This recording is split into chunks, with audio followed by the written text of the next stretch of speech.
देखिए जगत गुरु तत्वदर्शी संत रामपाल जी महाराज के मंगल प्रवचन। राम रमी करी, नमस्कार हुआ, कुशल मंगल पूछा तो शारदा ने अपना सारा दुखड़ा रोया कि मैं बहुत दुखी हूं, बहुत बुरा हाल है मेरा, मैं तो अंतिम सांस गिन रही हूं। तब उस ब्राह्मण ने कहा कि आप हमारे गुरुजी से दीक्षा ले लो, आप स्वस्थ हो जाओगे। और मेरी हालत का आपको पता ही है, क्या स्थिति थी मेरी। हाँ, आपकी तो बहुत बुरा हाल था, सारा परिवार दुखी था। और आप कैसे स्वस्थ हुए कि हम परमात्मा आए हैं पृथ्वी पर। शारदा तेरा यकीन होइयो चाहे ना होइयो। और हमारी जो दुर्दशा थी देखने जोगी थी, रिश्तेदार भी नफरत करने लग गए थे। और उनकी कृपा से आज सारे बच्चे स्वस्थ हैं और हम स्वस्थ हैं। 4 वर्ष हो गए मैंने उनसे उपदेश लिए। ऐसा दुखी शायद पृथ्वी पर कोई प्राणी नहीं होगा जैसा मैं था। मेरे से रिश्तेदार भी नफरत करने लग गए थे कि अब यू आ गया घर पे, कुछ पैसे मांगने आया होगा। तो ऐसी दशा होगी थी मेरी। और अब वो रिश्तेदार मुझसे उधारे ले जाते हैं। तो शारदा ने सोची, हे भगवान बड़ी दया करी, देख यू तो ब्राह्मण है, इसने तो गुरु कोई बढ़िया बना रखा होगा, ऊंच जाति का ब्राह्मण ही बना रखा होगा। तो फिर बैठ गई चारपाई पे। तो उसने कहा कि फिर ठीक है, बताओ मुझे आपका गुरुजी कौन है, क्या नाम है उनका, कहाँ रहते हैं। मेरे पूज्य गुरुदेव जी का नाम है कबीर। उसके वो फिर अक्सर खटक गया, कबीर वो धानक, वो नीरू का। कहा, वो ब्राह्मण बोला कहा वही है, यस। तो शारदा बोली, तेरी शर्म भाजगी, तने इज्जत का नाश कर दिया, ब्राह्मण होकर धानक गुरु बना लिया, डूब के मर जा की तरह। ये सत्य लागी सुनान। तब अब उस पंडित जी ने कहा कि मिश्राणी बात सुन ले, यह शिक्षा मेरे देने की जरूरत नहीं, मैंने देख लिया। ये ब्राह्मण जब कित गए थे, जब मेरी दुर्गति हो रही थी, चोने भी ना दे थे, अंतिम सांस गिनूं था, बुरा हाल हो रहा था। और ठीक है, तेरा ना समझ में आती तो गुरुजी के बारे में फालतू मत बोलिए, उठ कर चल पड़े। अब ये बात उसका घर कर गई कि सचमुच ये तो घना बुरा हाल था इनका, शारदा के, और इनका जीवन इतना सुखी हो गया। अब वो सोचन पर विवश हुई तो वो काफी देर सोचती रही कि ये क्या बनी। अरे यह काल ने तो ऐसे बना रखे हैं किले, जाति के ऊंच नीच के। काल ने तो इतना जबरदस्त जाल फैला रखा पुण्यात्मा, परमात्मा बिना यो टूटे नहीं। अब आप देख रहे हो परमात्मा ने सबसे पहले यह बीमारी काटी कि अब आप देख रहे हो कोई छुआछात नहीं, ऐसी दया करी। ना तो एक बाड़िया और थी, अपने ही समाज में थी, हिंदुआएं में थी, और तो देखी जाओ बाद की देखो दूसरे मजहबों ने तो यह समाप्त करी। और उस समय ये एक जबरदस्त किला बना रखा था जाति का। अब क्या हुआ, परमात्मा कच्चा काम नहीं छोड़ते। जो जन मेरी शरण है ताका हूं मैं दास, और गेल गेल लग गया फिर जब तक धरती आकाश। अब क्या किया मालिक ने, जिस मोहल्ले में वो शारदा रहा करती थी उसी में परमात्मा का एक भक्त रहता था, थोड़ी सी दूरी पे। और उसने प्रार्थना की, प्रभु हमारे दास के घर सत्संग कर दो, वहां आस पास के भक्तों को भी पता चलेगा और आपका ज्ञान सुनेंगे, हो सकता है किसी के और भाग जाग जा। परमात्मा ने ठीक कहा कि ठीक है बेटा, रात्रि में सत्संग करेंगे, दिन में अपना काम करो पेट के लिए, रात तो अपनी है, आ जाया करो, चलूंगा मैं तुम्हारे वहां। तो उस बहन ने जो सत्संग करवा रही थी भगवान का, आसपास के सभी जगह निमंत्रण भेजा कि आज हमारे गुरुजी आवेंगे और नाम ले लियो, सत्संग सुनियो पहले। आपने आज तक ऐसा ज्ञान नहीं सुना होगा, आप देखियो हमारे गुरुजी का सत्संग सुनना। तो ऐसे आपस में आ ही जाते हैं, बुलावा देने से मोहल्ले के लोग, बहन बेटियां इकट्ठी हो जाती हैं। तो उसने शारदा को भी आमंत्रित कर दिया मोहल्ले में होने के नाते। तो शारदा ने पूछा, आपके गुरुजी कौन है? कि मेरे गुरुजी हैं कबीर साहब, भगवान कबीर। कौन से कबीर? वो धानक, वो शारदा ने कहा कि हाँ वो धानक, आप कुछ भी कहो वो परमात्मा है। अब शारदा ने के स्कीम बनाई कि भी ऐसे जाऊंगी तो बात बिगड़ेगी, लोग हंसी करेंगे। एक ब्राह्मणी होकर दानक से दीक्षा लेने चल पड़ी और उधर से दुख का पहाड़ टूट रहा। तो उसने अपने ही मन में एक ऐसा विचार किया कि मैं जाऊंगी जरूर, सुना है कि आशीर्वाद लेने मात्र से सुख भी हो जाता है। यदि मैं सुखी होगी, मेरा यो दुख दूर हो गया उनके आशीर्वाद से, मैं वहीं चरण पकड़ लूंगी, फिर कति नहीं लोक लाज करूं। अब परमात्मा कहते करा करावे साइया, मन में लहर उठा, दादू से दरजीव के वो आप बगल हो जाए। तो पहले रात्रि का समय था, पहले एक जोत जलाया करते देसी घी की, वही तो हवन का काम कराया करती और वही रोशनी का वहां चांदना उसी से बनाया करते थे। एक जोत जला रखी देसी घी की, उससे आंगन में थोड़ा सा टमटमाती सी रोशनी थी। अब सभी बहन भाई आ रहे थे, एक साइड बहन बैठ रही थी, एक साइड भक्त बैठ रहे थे, बीच में रास्ता था, सामने भगवान बैठे थे आसन पर। अब शारदा आई मुंह पर घूंघट काट के, उसने ये सोचा था कि ऐसा घूंघट काट के औरतों में जाकर बैठ जाऊंगी प्रणाम कर, जैसे वो क्रिया करेंगे और मुझे कोई पहचानेगा नहीं।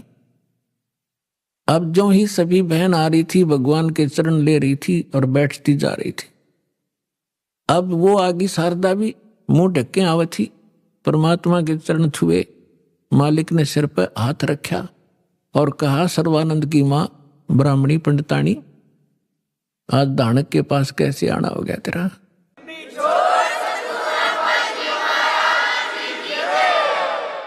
और परमात्मा ने हाथ रख के उठाया भी नहीं था, उसका सारा रोग जो कष्ट था, जो संकट था, वो कति स्वस्थ होगी जैसे दुख कदे था ही नहीं। और ऊपर से परमात्मा ने कहा कि कहा कैसे आगे सर्वानंद की माँ तू, एक दानक से क्या कहेंगे तेरे को, जो पंडित लोग जात से घेरेंगे। चरण पकड़ दिए उसी समय और फेंक दिया घूंघट उठा के, हे भगवान माफ करना मुझे दुष्टा को, मैं घनी नीच थी, आपके बारे में बहुत कुछ सोचा, आप तो सचमुच भगवान। खड़ी होगी सब न बतावे कि मेरा इतना दुख था, मेरा इतना कष्ट था, मैंने बहुत कुछ अच्छी मंदी भी कही है, तो भगवान पड़े हैं। फिर बैठ गई, सत्संग सुना, परमात्मा ने सृष्टि रचना सुनाई। तीन देव की जो करते भक्ति, उनकी कदे ना होवे मुक्ति। गुण तीनों की भक्ति में ये भूल पड़ो संसार, कह कबीर निज नाम बिना कैसे उतरो पार। अब शारदा को जितना ज्ञान था राम और कृष्ण, विष्णु और शंकर का, ब्रह्मा जी को तो हम भक्ति करते ही नहीं थे, श्री विष्णु जी और भगवान शंकर की तो हम खूब भक्ति कराया करते। अब सारी सृष्टि रचना सुनाई और ऐसा दुख टल गया उस समय, तो सारी स्वीकार करे थी ना, तो अग्रम मग्रम भी करे, वो थोड़े बहुत हुआ, तो वो भी मालिक ने पहले उसका समाधान कर दिया और सारी सुने थी, सारी हृदय में समावे थी। लगातार उसने आसपास जहां भी सत्संग परमात्मा का होता था वह सारे जान लायक की, और उसको काफी ज्ञान हो गया। एक दिन क्या हुआ, उसका लड़का जो सर्वानंद था, उसने अपनी मां से कहा कि मां, मैंने इस आसपास के सभी विद्वानों को शास्त्रार्थ में पराजित कर दिया है, अब मैं चाहता हूं कि मेरा नाम सर्वानंद से बदलकर आप सर्वाजीत रख दो। तो मां ने कहा कि बेटा, नाम अच्छी बात है, तेने विद्वानों को जीत लिया, बड़ी अच्छी बात है, लेकिन सर्वानंद भी तो अच्छा नाम है, इसमें क्या दिक्कत है? तो उसने कहा, माता जी ऐसा है ना, अब सबको अपने आप पता लग जाएगा कि इसने सबको पराजित कर दिया, सब पर विजय प्राप्त कर लिया, इसलिए मैं अपना नाम सर्वजीत रखवाना चाहता हूं। उसकी मां बोली, बेटा ठीक है, नाम तेरा बदल दूंगी, लेकिन एक विद्वान और है, उसने पराजित और कर दे। तो वो कहने लगा बताओ बताओ कौन है? कि मेरे गुरुजी हैं और कबीर नाम है उनका और जुलाहे की कॉलोनी में रहते हैं। कहने लगे वो अच्छा फिर अकमाता आपने बड़ा विद्वान खोजा, उसको संस्कृत भी ना आती, वो क्या जाने सदग्रंथों के बारे में। उसकी माँ बोली बेटा देख ले, यदि मेरे से इतना नाम बदलवाना है तो उस विद्वान को इतना पराजित करना पड़ेगा, ऐसे नहीं मानूंगी। लिखवा के लाना और उनका अंगूठा लुआ के लाना, एक दो गवाह भी हो साथ में। अब सर्वानंद तो चल पड़ा, माँ का आदेश पाते ही चलता हूं। अब जून का महीना, उत्तर प्रदेश, खड़ी धूप पड़े। उधर से परमात्मा कबीर जी की एक मुंह बोली बेटी थी कमाली, वो एक मृतक जीवित की थी किसी शर्त पे, किसी कारण से, किसी सर्कमस्टांस के से। और वो लड़की फिर अपने पिता को छोड़कर परमेश्वर के साथ, अपने वास्तविक पिता के साथ रहा करती थी, युवा हो गई थी। तो वो लड़की दोपहर के समय कुएं पर जल लेने गई हुई थी मटका भरण खातिर। उधर से सर्वानंद जी आ गया, एक बैल के ऊपर सारे सदग्रंथ रखा करता, गीता, 18 पुराण, 4 वेद, श्रीमद् भगवद गीता और 6 शास्त्र। बैल के ऊपर जैसे गधे पर बोरा डाल लिया करें, ऐसे बोरा डाल के उनमें रखा करता था, सुंदर कपड़े लपेट के। उस बैल को लिए हुए आ रहा था अब जुलाहों की कॉलोनी में। और उस समय पंडित जी आचार्य, वो भी सा विद्वान सुप्रसिद्ध, तो सभी ऐसे देख रहे थे जैसे पहले गांव में हाथी आ जाता, सारे गांव निकल कर आ जाया करता, हाथी देखेंगे, ऊपर चढ़ चढ़ कर मकानों पर देखा करते थे। तो सभी देख रहे हैं कि ब्राह्मण कैसे आ गया हमारी कॉलोनी में। अब देखो लीला दाता की, उसको इतनी भयंकर प्यास लगा दी, उसकी आंखों में प्राण आ गए सर्वानंद के। और सामने वाली लड़की पानी भरने लग रही, उसके पास आकर कहा कि ये लड़की जल्दी पानी पिला बेटी, मेरे प्राण निकलने जा रहे हैं। तो लड़की ने बाल्टी उसके कर दी, ले पी लो। करमंडल ले रहा था, उसमें डालकर गट गट पी लिया। अब उसने देखा कोई देख तो नहीं रहा तुझे, कितने दानकों के जुलाहों की कॉलोनी कुएं का पानी पी लिया। सब देख रहे थे, सब चारों तरफ देख रहे थे। तो उसने अपनी इज्जत बचाने के लिए लड़की को डांटा कि लड़की ये किस जाति का कुआं है? तो लड़की ने कहा जी दानकों की कॉलोनी में तो दानकों का कुआं हुआ कर, ब्राह्मणों का नहीं हो सकता। ये तूने पहले क्यों नहीं बताया मुझे? पंडित जी पानी पी कर जात नहीं पूछा करते, तू पहले पूछता। जब तक तेरे पसीने आ रहे थे तेरी जान जाने वाली थी, अब तुझे जाति दिखाई देती है। मर जाता 2 मिनट तुझे पानी नहीं मिलता तो फिर कहता है बेटी छोड़ इन बातों को, यहां कबीर कहाँ रहता है? तो लड़की ने कहा कि कबीर का घर शिखर में सतलोक में रहता हो, जहां से ले ली गैल और पाँव न टेके पपील के, तू पंडित लाद रहा बैल।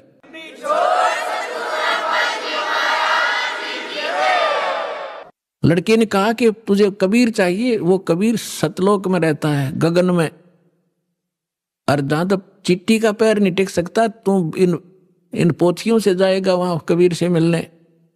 तो कहने लगा ए लड़की गणी ना बोला है, यूं बता यहाँ कहाँ रहता है इस कॉलोनी में वो? लड़की बोली आ जाओ मेरे पीछे पीछे, मैं उन्हीं की बेटी हूं। अब लड़की मटका उठा के चल पड़ी, सर्वानंद बैल आके पीछे पीछे। लड़की थोड़ी आगे चली गई और जाकर कहा पिताजी एक ब्राह्मण आवा है, सारे पोथे लिए, आपको पूछ रहा है, आपके साथ अवश्य कोई वाद विवाद करेगा। परमात्मा ने कहा बेटा कोई बात नहीं, ज्ञान की चर्चा तो होनी चाहिए, अच्छी बात है, उसको बुला लाओ अंदर। वह लड़की बाहर आई और कहा आओ जी आ जाओ, पिताजी अंदर हैं, आ जाओ। तो सर्वानंद बाहर खड़ा हो गया, पानी का मेरा लोटा भर दे, बाहर खड़ा खड़ा। लड़की ने पानी का लोटा भर दिया और कहा इस लोटे को जाके कबीर को दे दे, और इसका क्या उत्तर दे फिर मुझे बताना बाहर आकर के। अब लड़की उस लेकर उस लोटे को भरे हुए को और धीरे धीरे परमात्मा के पास गई और कहा, पिताजी एक वो ब्राह्मण युग ने ऐसे ऐसे कहा है कि ये लोटा दिया है, कहा कि इसका उत्तर दें, वो मुझे बताना इस जल को। और इतना भर दिया कि वो पानी लबालब भरा हुआ था उस लोटे के ऊपर तक, उसमें जरा सा भी पानी डाल दे तो बाहर जावे, इतना फुल भर के दे दी। परमात्मा बोला, ठीक से बेटी। परमेश्वर ने एक बड़ी सुई थी, वह सुई उठा कर लोहे की और उस लोटे में डाल दी, कुछ पानी बाहर निकल गया और कहा, जा सर्वानंद को दे दे बेटा। वह लड़की वापस आई धीरे धीरे। अकलो पंडित जी, सर्वानंद ने पूछा, क्या उत्तर दिया तेरे पिता ने? कि बोले, कुछ नहीं, इसमें एक सुई डाल दी। और आप पूछ लो इन्होंने क्या क्या मतलब है इसका। तो अंदर आया सर्वानंद। सर्वानंद ने पूछा कि कबीर, आपने मेरे प्रश्न का क्या उत्तर दिया? परमेश्वर ने पूछा, आपका प्रश्न क्या था?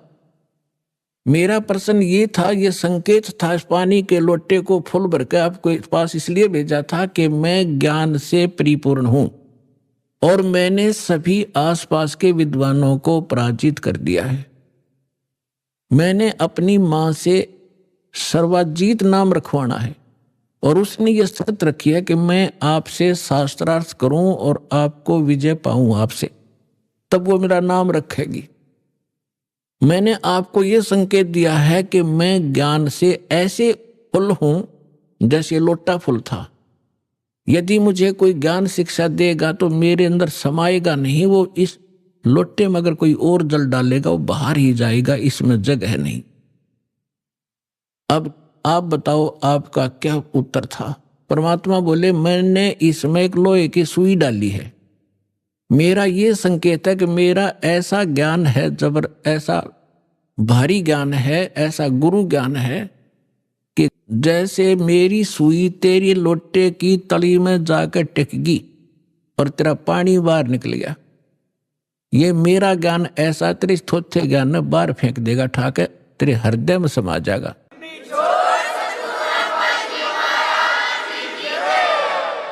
और ज्ञान सब ज्ञानड़ी, कबीर ज्ञान सो ज्ञान, जैसे गोला तोब का वाई करता चले मैदान। अब सर्वानंद ने कहा कि ठीक है, आप करो शास्त्रार्थ। उसी समय वहां आसपास के जुलाहे और उनकी गोष्ठी सुनने के लिए आकर बैठ के, वो बेचारे भोले भाले अनएजुकेटेड सामने बैठ के।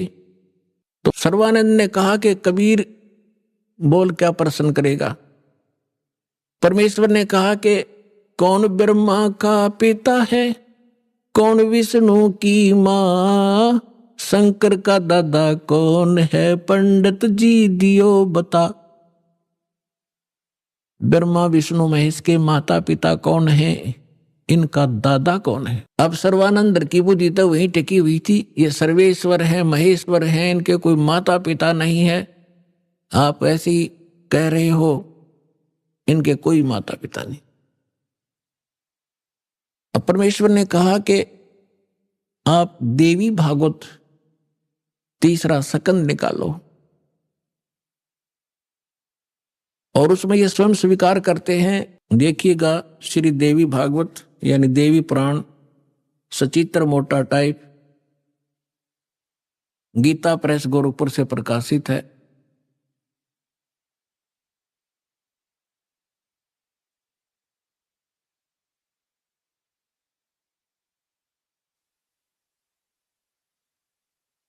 संपादक हनुमान प्रसाद पोदार, चिमनलाल गोस्वामी।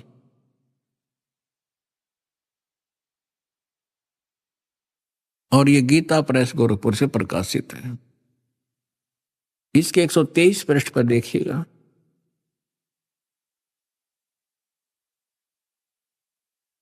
तीसरा स्कंद। विष्णु भगवान विष्णु जी अपनी माता दुर्गा की स्तुति करते हुए कहते हैं, तुम शुद्ध स्वरूपा हो, ये सारा संसार तुम इसे उद्भासित हो रहा है। मैं ब्रह्मा और शंकर हम सभी तुम्हारी कृपा से विद्यमान हैं। हमारा तो आविर्भाव माने जन्म और तिरोभाव माने मृत्यु हुआ करता है। हमारा तो जन्म मृत्यु होता है। केवल तुम ही नित्य हो, जगत जननी हो, प्रकृति और सनातनी देवी हो। भगवान शंकर बोले, देवी यदि माँ भाग विष्णु तुम्ही से प्रकट हुए हैं तो उनके बाद उत्पन्न होने वाले ब्रह्मा भी तुम्हारे ही बालक हुए। फिर मैं तमोगुण लीला करने वाला शंकर क्या तुम्हारी संतान नहीं हुआ? अर्थात मुझे भी उत्पन्न करने वाली तुम ही हो। शिवे संपूर्ण संसार की सृष्टि करने में तुम बड़ी चतुर हो। इस संसार की सृष्टि, स्थिति और संहार में तुम्हारे गुण सदा समर्थ हैं। उन्हीं तीनों गुणों से सम उत्पन्न हम ब्रह्मा, विष्णु एवं शंकर नियमानुसार कार्य में तत्पर रहते हैं। अब पंडित जी तो साथ ले रहा था, सारे पोथे निकाल कर देख लिया, पढ़ भी लिया। उसको मालूम था कि सामने जो श्रोता है ये सब अशिक्षित, और कह दिया कि झूठ बोलता है, इसमें कुछ नहीं है। परमेश्वर ने कहा कि रुद्र संहिता के अंदर देखिएगा, ब्रह्मा, विष्णु और शिव जी की उत्पत्ति दिखाते हैं आपको, आप देखिएगा। तो उसने देखा जो मालिक ने बताया। अब आप देखिए पुण्यात्मा, क्यों अभी तक ये सारा वर्बली बकवाद चल रही थी। अब दास ने जब इस मिशन को स्टार्ट किया तो आम भक्त हमारे भक्तों से कहता था, वो कैसा टीचर है, पुस्तक पढ़ पढ़ के सुनाता है, अपना अनुभव बताना चाहिए। अरे सदग्रंथों से अलग जो अनुभव अपना बताता है वो शास्त्र विरुद्ध है, वो बिल्कुल यूजलेस है। ये हमारा सिलेबस है। हम सिलेबस तो बाद में देखा दास को, ने तो उस मूल ज्ञान से जो परमात्मा का ज्ञान था उसके आधार से भक्ति शुरू की थी। इन सदग्रंथों को बाद में देखा है, ये यूं का यूं मिला। तो आपको दृढ़ करने के लिए और आपको सच्चाई से परिचित कराने के लिए ये सदग्रंथ दिखा रहा हूं। मुझे नहीं जरूरत थी इनकी। जैसे एक अंधा था, अंधेरे में लालटेन लिए जा रहा था, आगे से बच्चे आ रहे थे उछल कूद करते हुए। उसने कहा, बच्चों देखना देखना बच्चों, मैं अंधा हूं, बेटा ध्यान से चलना, मैं अंधा हूं, देखना मुझसे ना टकराना। अब बच्चों ने आकर देखा कि आदमी अंधा बतावे और लालटेन हाथ में ले रहा, टॉर्च या लालटेन लैंप। उन्होंने चारों तरफ से घेर के कहा, बाबा सचमुच आप अंधे हो? कहाँ बेटा अंधा हूं मैं। फिर लालटेन किस लिए ले रखी है? कि तुम आंखों वालों के लिए, कहीं मेरे से टकरा के वो डेग दे ना तोड़ दो। आपके लिए है, ताकि इस रोशनी में तुम्हें पता लग जाए कोई बूढ़ा व्यक्ति आ रहा है, साइड से निकल जाओ, मुझसे टकराओ नहीं, मैं अपने इसलिए आपके लिए लिए हुए हूं। तो दास तो इस ज्ञान को पहले सुना रहा था। सन 1994 से लेकर सन 2000 तक वर्बली जो मालिक ने ज्ञान दिया था यही सुना रहा था। ये ब्रह्मा विष्णु महेश नासवान है, इनकी जन्म मृत्यु होती है। ये इष्ट रूप में पूज्य नहीं है, लेकिन अनादरणीय नहीं है। लेकिन दास के सामने समस्या थी कि इस बात को, दास की वर्बली इस कहानी को कोई नहीं सुनेगा हिंदू, और विरोध खूब होगा। तो अर्ज करी थी दाता ने कि आपका ज्ञान सत्य है दाता, कभी गलत नहीं हो सकता। यदि इन सदग्रंथों में मिल जावे, वेद गीता और पुराणों में, तो आपके बच्चे आपको पहचानने में देर नहीं लाओगे। ऐसी प्रेरणा की परमात्मा ने 2001 में गीता उठा के देखी, जो का तू ज्ञान पाया। क्योंकि परमात्मा ने कहा था अपनी वाणी में कि वेद मेरा भेद है, मैं ना मिलूं वेदन के माही, पर जौन वेद से मैं मिलूं वो वेद जानते नहीं। तो इसके आधार से जब सब सदग्रंथ देखे तो जो का तो ज्ञान मिला। ओए होए, तीन देव की जो करते भक्ति, उनकी कदे ना होवे मुक्ति। और परमात्मा कहा करते, धर्मदास ये जग बोराना, कोई न जाने पद निर्वाणा। यही कारण मैं कथा पसारा, जग से कोई ये एक राम नियारा। अब मैं तुमसे कहूँ चिताई, तेरे देवन की उत्पत्ति भाई। माँ अष्टंगी पिता निरंजन, ये जमदारुण वंशन अंजन। तीन पुत्र अष्टंगी जाए, ब्रह्मा विष्णु शिव नाम धराए। 600 वर्ष पहले भगवान उस सुख संवेद में ये अमृत ज्ञान बता गए थे। लेकिन उस समय इतना विरोध किया था इन नकली संतों मंडलेश्वरों ने, परमात्मा के साथ कहर तोले थे। वो सारी लीला धीरे धीरे सुनाएंगे आपको। आज वही ज्ञान हमारे पुराण बता रहे हैं कि ब्रह्मा विष्णु महेश के माता पिता हैं, दुर्गा इनकी माता है, ये ज्योत स्वरूपी निरंजन ये काल इनका पिता है। और ये भगवान 600 वर्ष पहले बताया करते, क्योंकि वो तो दादा है इनके। दादा तो बाप की भी डेट ऑफ बर्थ बता और पोत्या की भी बता दे, तो पहले बता कर जा रहे थे। अरे नकलियान हमारे तक सारा अज्ञान भर रखा था। अब देखिएगा शिव पुराण,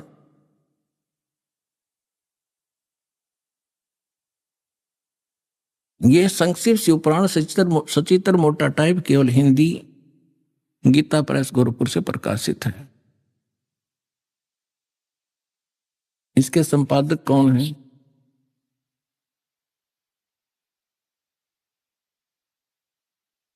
हनुमान प्रसाद पोदार, और ये गीता प्रेस गोरखपुर से प्रकाशित है।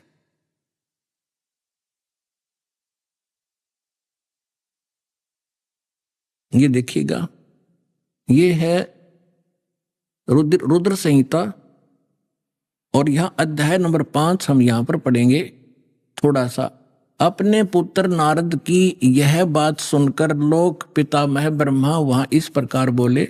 हमने 98 से प्रारंभ किया है, 98 से 98 से। अब हम 99 पर पढ़ देंगे, 99 पर। नारद जी ने ब्रह्मा जी से पूछा था। ब्रह्मा जी कहने लगे, ब्रह्मा जी ने कहा, ब्रह्मन देव शिरोमणे, तुम सदा समस्त जगत के उपकार में लगे रहते हो। तुमने लोगों के हित की कामना से बहुत उत्तम बात पूछी है।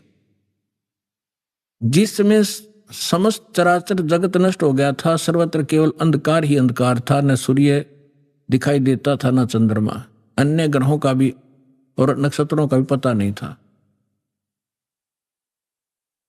उस समय तत् सत ब्रह्म, इस श्रुति में जो सत सुना जाता है एकमात्र वही शेष था। अब हम 100 पृष्ठ पर आगे अपने काम की बात पढ़ेंगे। शिव महापुराण रुद्र संहिता हम पढ़ रहे हैं। जिस परब्रह्म के विषय में ज्ञान और अज्ञान से पूर्ण, यानी कुछ साची कुछ झूठी उक्तियों द्वारा इस प्रकार विकल्प किए जाते हैं, उसने कुछ काल के बाद सृष्टि का समय आने पर द्वितीय की इच्छा प्रकट की। उसके भीतर एक से अनेक होने का संकल्प उदित हुआ। तब उस निराकार परमात्मा ने अपनी लीला शक्ति से अपने लिए मूर्ति यानी आकार की कल्पना की। वो क्या बना? जो मूर्ति रहित परम ब्रह्म है उसकी मूर्ति ये भगवान सदाशिव हैं। अर्वाचीन और प्राचीन विद्वान इन्हीं को ईश्वर कहते हैं। अपने आत्माओं, ये कौन है? सदाशिव ये काल है, और ये इसने प्रतिज्ञा कर रखी है कि मैं कभी किसी के सामने अपने काल रूप में, ओरिजिनल रूप में नहीं आऊंगा। जो श्री कृष्ण के अंदर से निकलकर इसने अर्जुन को दिखाया था भयंकर रूप, वो है इसका असली रूप। तो ये क्या करता है? अपने पुत्र किसी को ब्रह्मा के रूप में दर्शन देता है, किसी को शिव के रूप में, किसी को विष्णु के रूप में।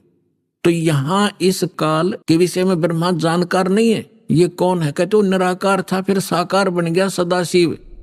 अभी आपने सुने संत रामपाल जी महाराज के मंगल प्रवचन।